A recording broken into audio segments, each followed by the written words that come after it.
জিনিস যেটা ভালো দাম তার একটু বেশি, এটা থেকে শুরু করে দামে কম মানে ভালো কাকলি ফার্নিচারের মতো একটা অবস্থা বর্তমানে কুলার মার্কেটে। আজকে যে কুলারটা নিয়ে কথা বলবো সেটা হয়তো দামে কম মানে ভালো নাও হতে পারে, তবে দামে কম পারফরমেন্সে ভালো এটা হতেই পারে। টু বি এক্সাক্ট, আজকে যে কুলারটি নিয়ে কথা হবে সেটি হচ্ছে আফিয়ার E360TC ডুও ভিশন। পুরো ভিডিও জুড়ে এই কুলারের আদ্যপান্ত নিয়ে কথা হবে। আপনাদের সাথে আছে আমি লেট লতিফ শোয়েব রায়হান, আপনারা দেখছেন পিসি বিল্ডার।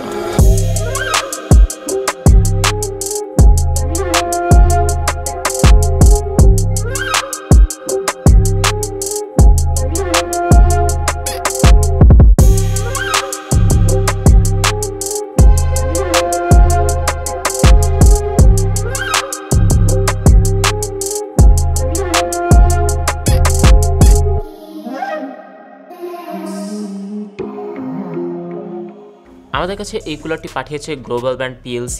এর প্রাইস ধরা হয়েছে ৮৫০০ টাকা এবং এর সাথে রয়েছে ৫ বছর ওয়ারেন্টি। চলুন দেখে নেওয়া যাক এর কম্পিটিটর হিসেবে কারা কারা রয়েছে।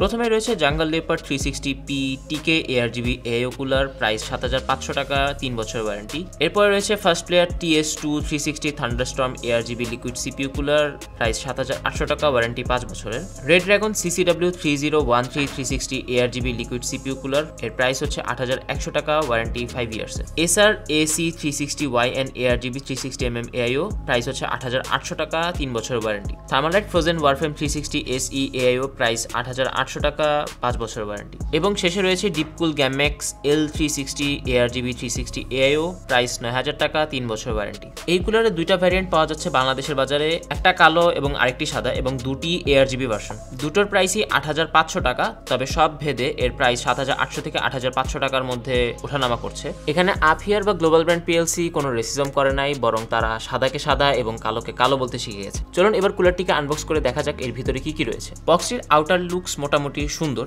এবং ডিজাইনটাও খুবই ইউনিক। বক্সটির বাইরে কুলারটি সম্পর্কে যথেষ্ট তথ্য দেওয়া রয়েছে। বক্সের এক পাশে কুলারের স্পেসিফিকেশনের ডেটা দেওয়া রয়েছে এবং সাথে এর ওয়ারেন্টির ব্যাপারেও বক্সে উল্লেখ করা হয়েছে। এবার আসি এর বক্সের ভিতরে কন্টেন্ট নিয়ে। বক্সটি এক পাশ দিয়ে খুলে ট্রে সিস্টেমের মতো কুলারটি বের হয়ে আসে এবং এর উপরে একটি সফট রাবার জাতীয় ফোম দেওয়া রয়েছে। সফট ফোমটি সরালে আমরা কুলারটি এবং এর টিউব ও পাম্পকে নন ট্রান্সপারেন্ট প্লাস্টিকে পাই। প্লাস্টিকটা সরালে আমরা সাদা কালারের একটা এলিগেন্ট লুকসের কুলার দেখতে পাই, যার লুকসের ব্যাপারে আমরা ফার্স্ট ইমপ্রেশন সেকশনে কথা বলবো। এর বক্সের ভিতরে আমরা আরো দুটি প্লাস্টিক ট্রান্সপারেন্ট ট্রে দেখতে পাচ্ছি, যার মধ্যে বিভিন্ন ধরনের মাউন্টিং স্ক্রু এবং মাউন্টিং ক্লিপগুলো দেওয়া রয়েছে। এখানে একটা বিষয়ে আফিয়ারকে সাধুবাদ জানানো যায়, তারা টিপিক্যাল বাকি সব কোম্পানির মতো প্লাস্টিক পাউচে স্ক্রু বা মাউন্টিং ক্লিপগুলো দেয়নি। এখানে তারা ট্রান্সপারেন্ট প্লাস্টিক ট্রেতে স্ক্রুগুলোকে দিয়েছে একটা অর্গানাইজড ওয়েতে, যেখানে প্রতিটি স্ক্রু কিংবা মাউন্টিংসগুলো যার যার কাট আউটে ছিল। আপনার প্রয়োজনীয় স্ক্রু কিংবা মাউন্টিংগুলো ইচ্ছে মতো ব্যবহার করে বাকিগুলো সহজেই গুছিয়ে রাখতে পারবেন। এই কুলারের সাথে আপনি প্রায় সকল প্ল্যাটফর্মের মাউন্টিং কিট এবং স্ক্রু পাবেন। তাদের স্ক্রুর বিল্ড কোয়ালিটি আপনাকে মোটামুটি একটা প্রিমিয়াম ফিল দিল। এই যে ইন্টেল ব্যাকপ্লেট আছে সেটা আপনাকে কিছুটা হতাশ করবে। এর কারণ হচ্ছে আপনি যদি এটাকে একটু অ্যাডজাস্ট করার ট্রাই করেন, এটা ২-৩ টুকরা হয়ে যায় আর কি। যাই হোক, আফিয়ারের প্রতি সাজেশন থাকবে, আপনারা চাইলে এটা ঠিক করতে পারেন, যার কারণে এতে আপনাদেরই ব্র্যান্ড ভ্যালু বাড়বে। এর এক্সেসরিজের সাথে ছিল আরও এক টিউব থার্মাল পেস্ট, সাথে ছিল একটি স্প্যাটুলা বা থার্মাল পেস্ট ছড়ানোর চামচ। এবারে এই কুলার ফার্স্ট ইমপ্রেশন। যেহেতু কুলারটি আপনি ৮৫০০ টাকার রেঞ্জে পাচ্ছেন, সেহেতু এর থেকে আপনি top notch build quality expect করতে পারেন না, তবে এর আউটার লুকস এবং ফিনিশিং আপনাকে মোটামুটি একটা প্রিমিয়াম ফিল দিতেই পারে। এই কুলারটির সাথে রয়েছে প্রি ইনস্টল 3টা ফ্যান, যার কারণে আপনাকে ফ্যানগুলোকে রেডিয়েটরে ইনস্টল করতে হবে না। তবে মোস্ট ইন্টারেস্টিংলি এই 3টা ফ্যানই হচ্ছে একটা সিঙ্গেল ফ্রেম ফ্যান, অর্থাৎ 3টা ফ্যানকে একটা ফ্রেমের মধ্যে আনা হয়েছে। এই ক্ষেত্রে একটাই অসুবিধা, যদি কখনো কোনো একটা ফ্যান নষ্ট হয়ে যায়, পুরো সেটটাকে আপনাকে বাতিল করে দিতে হয় এবং নতুন একটা সেট নিয়ে আসতে হয়। এক্ষেত্রে হয়তো আপনি ওয়ারেন্টি ক্লেম করে নতুন একটা সেট ফ্যানও পেয়েও যেতে পারেন। আর সুবিধা একটাই যে, অর্থাৎ 4 মাথায় 4টা স্ক্রু দিয়ে আপনি 3টা ফ্যানকে লাগিয়ে ফেলতে পারছেন, অর্থাৎ আপনাকে 3টা ফ্যানের জন্য 12টা স্ক্রু লাগাতে হচ্ছে না। এই কুলারের টিউবগুলো ওয়েল ব্রেডেড, তবে এর পাম্পটা দেখতে অনেকটা ইউনিক। এর উপরের ফেস প্লেটগুলো খুলে রাখতে পারবেন, যা আপনাকে 3টা ডিফারেন্ট লুক দিবে। যদিও তারা এটাকে ডুও ভিশন বলেছে, বাট এটাকে ট্রাই ভিশন বললে খারাপ হতো না, কারণ 3টা লুকস পাওয়া যাচ্ছে। এর পাম্প ব্লকের উপরে RGB দেওয়া রয়েছে, যা দেখতে সুন্দর, এবং এই ছোট্ট এবং ইউনিক মেকানিজমটা কুলারটাকে আরো সুন্দর এবং অ্যাস্থেটিক করেছে। এই কুলারে কোনো নন RGB ভার্সন নেই, অর্থাৎ একটাই ভার্সন, সেটা হচ্ছে ARGB ভার্সন, এবং এটি দুটি কালারে পাওয়া যায়। এই কুলারের ফ্যানগুলোতেও ARGB সাপোর্ট রয়েছে, যা ওভারঅল লুকসটাকে আরো সুন্দর করে তোলে। অর্থাৎ বলা যায় এই বাজেটে মোটামুটি আপনি সব দিকে একটু হাত পা ছড়ায় রাখছেন। চলুন এবার কুলারের টেকনিক্যাল স্পেসিফিকেশনস জেনে নেওয়া যাক। সকেট সাপোর্ট হিসেবে এতে রয়েছে Intel LGA 115X, LGA 1200, LGA 1700, LGA 1851 এবং LGA 2066। AMD সকেটে রয়েছে AM5 এবং AM4 এর সাপোর্ট। এই কুলারটির রেডিয়েটরের ডাইমেনশন হচ্ছে 397 millimetre x 120 millimetre x 27 millimetre. এই ডাইমেনশনটা হচ্ছে একটা 360 AIO একটা স্ট্যান্ডার্ড ডাইমেনশন। সেক্ষেত্রে একটু ব্যতিক্রম হচ্ছে আর্কটিকের রেডিয়েটরগুলো, যা কিনা 37 মিলিমিটার থিক। এই রেডিয়েটরটির ফিন ডেন্সিটি হচ্ছে 20 থেকে 21 FPI এবং এর বিল্ড ম্যাটেরিয়াল হিসেবে ব্যবহার করা হয়েছে অ্যালুমিনিয়াম। এই কুলারটির টিউবটি নাইলন ব্রেডেড এবং এর লেন্থ হচ্ছে 380 মিলিমিটার। তবে এই কুলারটির টিউবের একটু থিকনেসটা একটু কম, যার কারণে দেখতে অনেকটা চিকন চিকন লাগে। এবারে এই কুলারের মেইন হার্ট অর্থাৎ এর পাম্পে আসা যায়। এই কুলারের যে পাম্প ব্লকটা ব্যবহার করা হয়েছে সেটাই সবচেয়ে ইউনিক এবং অডিয়েন্সের কাছে অ্যাপ্রোচেবল। পাম্প ব্লকটি ডুও ভিশনের কথা বলা হলো, আমরা দেখছি যে ট্রাই ভিশনের মতো, সে যাই হোক। তবে এই পাম্প ব্লকের মেইন সেকশন অর্থাৎ এর যে পাম্প, তার স্পিড হচ্ছে 800 থেকে 2500 RPM। এই পাম্প ব্লকের ডাইমেনশন হচ্ছে 87 millimetre x 101 millimetre x 62 millimetre. এই পাম্পটির ম্যাক্সিমাম লাইফ স্প্যান ধরা হয়েছে 30,000 ঘন্টা। তবে এর স্পেসিফিকেশন বাদ দিলেও এর পাম্প ব্লকে ব্যবহৃত RGB লাইট এবং ফেস প্লেট এটাকে বাকি কুলার থেকে আলাদা করছে। পাম্পের কোল্ড প্লেট হিসেবে অর্থাৎ CPU এর কন্ট্যাক্ট প্লেট হিসেবে কপারের প্লেট ব্যবহার করা হয়েছে। তবে এটি অনেকটি স্ক্র্যাচ ফ্রেন্ডলি, সহজে এতে স্ক্র্যাচ পড়ে যায়। তবে এর যে কন্ট্যাক্ট প্লেটটির সাইজ রয়েছে সেটা অনেক বড়, মোটামুটি বড় থেকে বড় সাইজেরও যে CPU গুলো আছে সেগুলোকে কভার করেও আপনি আরেকটু বাড়তি স্পেস পেয়ে যাবেন। এই কুলারের পাম্প ব্লক থেকে বের হচ্ছে দুটো কেবল, একটি হচ্ছে ARGB এবং একটি হচ্ছে পাম্প কন্ট্রোলের জন্য PWM কেবল। এবারে এই কুলারের সেকেন্ড হার্ট বা ফ্যান, যা আপনার কুলিং পোটেনশিয়ালকে বাড়িয়ে তুলতে পারে, তার স্পেসিফিকেশন জেনে নেওয়া যাক। ফ্যানের কথা বলতে গেলে এখানে যদি আমরা চিন্তা করি 120 মিলিমিটার ফ্যান, সেই হিসেবে রয়েছে 3টা ফ্যান।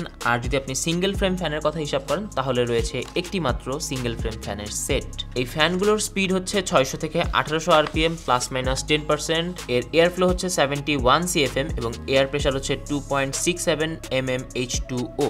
স্পেকগত দিক থেকে এই ফ্যানের স্পেসিফিকেশন কোনোভাবেই খারাপ বলা যায় না, বরং মিড রেঞ্জ থেকে আরেকটু উপরে বলা যায়। এই ফ্যানের বিয়ারিং হিসেবে ব্যবহার করা হয়েছে হাইড্রোলিক বিয়ারিং, যা কিনা একটা কস্ট কাটিং এর জায়গা। অবশ্যই এখানে এর কারণও রয়েছে, কারণ আপনাকে 8500 টাকার মধ্যে কুলার দিতে গেলে কোথাও না কোথাও তো অবশ্যই কস্ট কাটিং করতে হয়েছে, এবং সেটা হয়তো বা শুধু এখানে না, আরও অনেক জায়গায় কস্ট কাটিং হয়েছে। তবে ভিজুয়ালি টেকনিক্যাল স্পেসিফিকেশন দেখে আমরা লক্ষ্য করতে পারছি যে ফ্যানের বিয়ারিংয়ে এখানে কিছুটা কম্প্রোমাইজ করা হয়েছে। তবে চিন্তার কোনো কারণ নেই, হাইড্রোলিক বিয়ারিং যে একান্তই খারাপ কিছু তা নয়, বরং হাইড্রোলিক বিয়ারিং এবং ফ্লুইড ডাইনামিক বিয়ারিং প্রায় সিমিলার বা কাছাকাছি বলা যায়, একটা আরেকটা থেকে একটু ডাউনগ্রেড ভার্সন। এই ফ্যানগুলোর মিন টাইম টু ফেলিওর ধরা হয়েছে 40,000 ঘন্টা, যার কারণে আশা করা যায় এটা আপনাকে মোটামুটি ভালো একটা লং টাইম সাপোর্ট দিবে।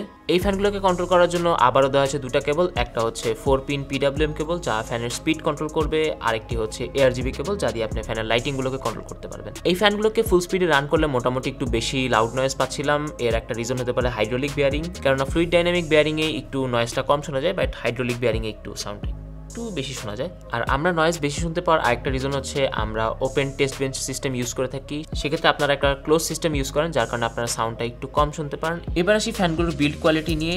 বাজেট ফ্যান হিসেবে এগুলোকে মোটামুটি ঠিক আছে বলা যায়, তবে আরেকটু বেটার হলে খারাপ না, আমরা শুধু চাইতেই পারি। ফ্যানগুলোতে একটু ওয়াবেল লক্ষ্য করা যায়, এই বাজেটের সবগুলো ফ্যানে এই ধরনের ওয়াবেল দেখা যায়, বরং কিছু কিছু ক্ষেত্রে একটু বেশিও দেখা যায়। তবে এই ক্ষেত্রে আফিয়ারকে ধন্যবাদ দেওয়া যায়, কেননা তারা যথেষ্ট কম প্রাইসের মধ্যে একটা ডিসেন্ট কোয়ালিটি মেনটেন করার ট্রাই করেছে।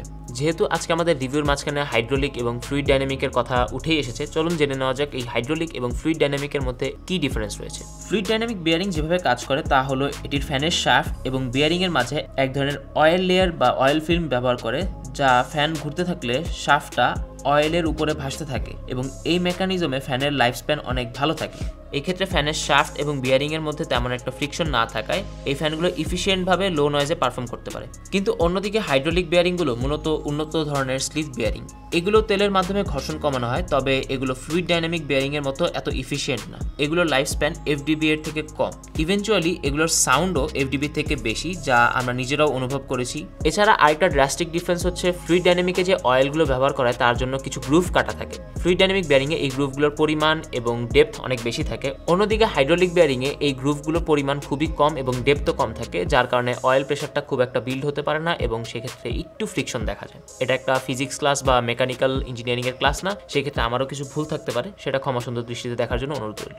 এবারে ইনস্টলেশন। এইগুলোটাকে ইনস্টল করার জন্য আপনি এর ইনস্টলেশন গাইডের হেল্প নিতে পারেন অথবা আমাদের ভিডিওর হেল্প নিতে পারেন, যদিও আমাদের ভিডিওতে মাত্র LG 1700 ইনস্টলেশন সিস্টেমটাই দেখানো হচ্ছে। প্রথমে আমরা ইন্টেল ব্যাকপ্লেটটা লাগানোর পরে 4টা থাম্ব স্ক্রু হাত দিয়ে লাগাতে হবে, তারপর কুলারের পাম্পটা উপরে উপরে বসাতে হবে। এরপর 4টা মোটা নাট থাকবে যেগুলোকে আপনি চাইলে হাত দিয়ে টাইট দিতে পারবেন অথবা আপনি স্ক্রু ড্রাইভার হেল্প নিতে পারেন। মোটা নাটগুলোকে আপনি টাইট দেওয়া হলেই আমাদের ইনস্টলেশন প্রক্রিয়া শেষ। এই কুলারটি টেস্ট করার জন্য টেস্ট সিস্টেম হিসেবে আমরা ব্যবহার করেছি আমাদের চিরচেনা ইন্টেল কোর i7-14700K, মাদারবোর্ড হিসেবে ব্যবহার করেছি আমরা gigabyte B760M Aorus elite, RAM হিসেবে ব্যবহার করেছি Kingston Fury beast DDR5 16GB, SSD হিসেবে থাকছে ট্রান্সেন্ড 110S, PSU হিসেবে থাকছে ডিপকুল PX 850G। এবারে টেস্টিং মেথোডোলজি। ইউজুয়ালি আমরা 24 থেকে 26 ডিগ্রি সেলসিয়াসের মধ্যে এসি টেম্পারেচার রেখে রুমটাকে আমরা 2টা থার্মোমিটার দিয়ে মনিটর করার ট্রাই করি এবং সেই সময় টেম্পারেচার 25 থেকে 25.5 আশেপাশেই থাকে এবং টেস্ট করার সময় আমরা 10 মিনিটের সিঙ্গেল কোর এবং মাল্টি কোর স্ট্রেস টেস্টগুলো রান করি এবং পরবর্তীতে লং টার্ম টেম্পারেচার বোঝার জন্য 1.5 ঘন্টা করে আবারও মাল্টি কোর স্ট্রেস টেস্ট দিয়ে আবারও 10 মিনিটের মাল্টি কোর এবং সিঙ্গেল কোর স্ট্রেস টেস্ট করে আমরা রেজাল্টসগুলোকে এক্সট্রাক্ট করে থাকি। এক্ষেত্রে টেস্টিংয়ের জন্য সফটওয়্যার হিসেবে ব্যবহার করা হয় সিনেবেঞ্চ R23 এবং ডাটা মনিটরিংয়ের জন্য ব্যবহার হয় HW Info। এবারে এর মেইন পার্ট টেস্টিং রেজাল্টস। চলুন দেখে নেওয়া যাক এই কুলারটা কেমন পারফরমেন্স করলো। 10 মিনিট সিঙ্গেল কোর স্ট্রেস টেস্টে এর ম্যাক্সিমাম টেম্পারেচার ছিল 56 ডিগ্রি সেলসিয়াস এবং অ্যাভারেজ ছিল 49 ডিগ্রি সেলসিয়াস। এই সময় সিপিইউ প্যাকেজ পাওয়ার ছিল ম্যাক্সিমাম 73.217 ওয়াটস এবং অ্যাভারেজ ছিল 42.902 ওয়াটস। 10 মিনিট মাল্টি কোর স্ট্রেস টেস্টের ম্যাক্সিমাম টেম্পারেচার ছিল 84.5 ডিগ্রি সেলসিয়াস এবং অ্যাভারেজ ছিল 79 ডিগ্রি সেলসিয়াস। এই সময় সিপিইউ প্যাকেজ পাওয়ার ছিল ম্যাক্সিমাম 253.273 ওয়াট এবং অ্যাভারেজ ছিল 247.107 ওয়াট। এরপরে একটানা 1.5 ঘন্টা মাল্টিকোর স্ট্রেস টেস্ট দেওয়ার পরে আমরা আবারও টেস্টগুলো রান করি। তখন 10 মিনিট সিঙ্গেল কোর স্ট্রেস টেস্টের ম্যাক্সিমাম টেম্পারেচার দেখা দিয়েছে 67.5 ডিগ্রি সেলসিয়াস এবং অ্যাভারেজ ছিল 51 ডিগ্রি সেলসিয়াস। এক্ষেত্রে ম্যাক্সিমাম এবং অ্যাভারেজ টেম্পারেচার কিছুটা বেড়েছে এবং তা অবশ্যই গ্রাফে লক্ষণীয়। এই সময় ম্যাক্সিমাম সিপিইউ প্যাকেজ পাওয়ার ছিল 82.982 ওয়াট এবং অ্যাভারেজ ছিল 46.872 ওয়াট। পরবর্তীতে 10 মিনিট মাল্টিকোর স্ট্রেস টেস্টের ম্যাক্সিমাম টেম্পারেচার ছিল 85.5 ডিগ্রি সেলসিয়াস এবং অ্যাভারেজ ছিল 78 ডিগ্রি সেলসিয়াস। এই সময় ম্যাক্সিমাম সিপিইউ প্যাকেজ পাওয়ার ছিল 253.44 ওয়াট এবং অ্যাভারেজ ছিল 246.77 ওয়াট। আশা করি আপনারা গ্রাফ থেকে আইডেন্টিফাই করতেই পারছেন এই কুলারটার পজিশন কেমন এবং এটি কেমন পারফর্ম করেছে এবং এই কুলারটি নিয়ে মতামত জানাতে আপনারা অবশ্যই ভুলবেন না। সেক্ষেত্রে কমেন্টে আপনাদের মতামত জানাতেই পারেন। এই কুলারের পারফরমেন্স দেখে বোঝা যাচ্ছে যে এটা অলমোস্ট মিস্টিক 360 এর পারফরমেন্সের কাছাকাছি চলে এসেছে। যদিও মিস্টিক 360 এর প্রাইস হচ্ছে 17,000 টাকার আশেপাশে আর এই কুলারটার প্রাইস হচ্ছে 18,500 টাকার আশেপাশে, অর্থাৎ প্রায় দ্বিগুণ দামে আপনি যেই পারফরমেন্সটা পাচ্ছেন তার অর্ধেক দামে আপনি এই কুলারে পাচ্ছেন। আপাতত হয়তোবা কুলারটা খুব ভালো পারফরমেন্স দিচ্ছে, বাট লং টার্মে এই কুলারটা আপনাকে কেমন পারফরমেন্স দিবে সেটা আমরা এখনই বলতে পারছি না। এই কুলারটা আমাদের কাছে বেশি দিন থাকেনি, মাত্র 15 থেকে 1 মাসের মতো সময় ছিল। অন্যদিকে মিস্টিক যখন আমরা টেস্ট করেছিলাম তার বিভিন্ন প্রোজ এবং কনস নিয়ে কথা বলার সুযোগ ছিল, কারণ সেই কুলারটা আমাদের কাছে প্রায় 4 থেকে 6 মাসের মতো সময় ছিল এবং লং টার্মে তাতে কি প্রবলেম হয়েছিল সেটাও আমরা আপনাদেরকে দেখাতে পেরেছিলাম। যাই হোক, অন্যদের কাছে রিকোয়েস্ট থাকবে আপনারা যদি কুলারটাকে লং টার্মের জন্য আমাদের কাছে পাঠাতে পারেন, সেই ক্ষেত্রে আমরা অনেক লং টার্মের হিস্ট্রি আমরা দিতে পারবো। চলুন এক নজরে এর প্রোজ এবং কনস জেনে নেওয়া যাক। ফার্স্টলি, এত কম বাজেটের একটা কুলার হিসেবে এর পারফরমেন্স অত্যাধিক ভালো দেখা যাচ্ছে। সেকেন্ডলি, এর ইনস্টলেশন অনেকটাই সহজ। থার্ড, এর লুকসটা যথেষ্ট অ্যাস্থেটিক এবং প্রিমিয়াম একটা ফিল দেয়। এত কম বাজেটে এত কিছু অফার করার পরেও এর কনস হিসেবে বেশি কিছু বলা যায় না, বরং বললে আরও খারাপ দেখায়। তবে নিটপিক করতে গেলে বলা যায় যে এর ফ্যান এবং বিল্ড কোয়ালিটি ম্যাটেরিয়ালগুলো আরেকটু বেটার হলে খারাপ হতো না। স্পেশালি এর ফ্যানের যে ম্যাটেরিয়ালস এবং বেয়ারিং ব্যবহার করছে সেখানে অল্প কিছু বাজেট বাড়ালে হয়তোবা আরেকটু বেটার কিছু দেওয়া যেত, সেক্ষেত্রে কোম্পানি হয়তোবা আরেকটু দাম রাখলেও খারাপ হতো না। এবার ফাইনালি কারা এই কুলারটা নেবেন এবং কারা এই কুলারটা নেবেন না, যারা মোটামুটি লো বাজেটে দেখতে খুব সুন্দর এবং ডিসপ্লে ছাড়া কুলার খুঁজছিলেন তাদের জন্য এই কুলারটা, ডিসপ্লে যারা খুঁজছিলেন তাদের জন্য এটা কুলার না, বরং আপনারা অ্যাভয়েড করে যেতে পারেন। এই কুলারটা দিয়ে আপনি মোটামুটি 253 ওয়াট পাওয়ার কনজিউম করা একটা সিপিইউকে অনায়াসে কুল করতে পারবেন, যার জ্বলন্ত প্রমাণ হচ্ছে আমাদের 14700K। সেই ক্ষেত্রে আপনাদের জন্য রেকমেন্ডেশন থাকবে Ryzen 7 এবং Intel Core i7 সিরিজের মধ্যে লিমিটেড থাকার জন্য, বরং Core i9 এবং Ryzen 9 এর দিকে না যাওয়ার জন্য। আমরা আশা করি আফিয়ারের মতো অন্যান্য অনেক ব্র্যান্ডই আমাদের দেশে এরকম অ্যাগ্রেসিভ প্রাইজিংয়ে এবং ভালো কিছু কুলার নিয়ে আসবে এবং এইসব সেগমেন্টে যত কম্পিটিশন বাড়বে তত আমরাই লাভবান হব, আমরা কনজিউমাররা এতে বেনিফিটেড হব। আজকের মতো এখানেই বিদায় নিচ্ছি, আল্লাহ হাফেজ।